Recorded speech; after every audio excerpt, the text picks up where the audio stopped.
সম্মানিত ভাই সব, আজকে আমাদের এই অবহেলিত কুমিল্লাকে নিয়ে অনেক বছর যারা ক্ষমতায় এসেছিলেন তারা কুমিল্লার ব্যাপারে কোনো প্রকার উন্নয়নের কোনো কিছু করেন নাই।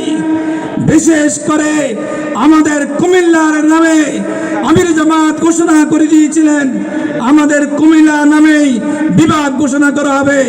আমরা অপেক্ষা করছি, আমাদের আমির জামাতের কাছে আজকে আবার দাবি জানাচ্ছি, কুমিল্লা নামে কুমিল্লা বিভাগ আমরা পেতে চাই এবং ঘোষণা আমরা শুনতে চাই।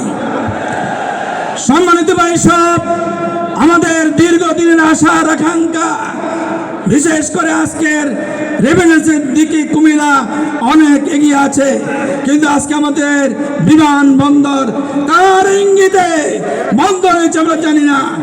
আমির জামাতের কাছে আমি জানাইতে চাই, আমাদের এই আন্তর্জাতিক বিমানবন্দরটাই এখানে অল্প সময়ের মধ্যে ঘোষণা করতে হবে। সম্মানিত ভাই সব, আমরা যদি নির্বাচিত হই, আমাদের আমির জামাত নেতৃত্বে আগামী বাংলাদেশ একটি সরকার গঠন করবে।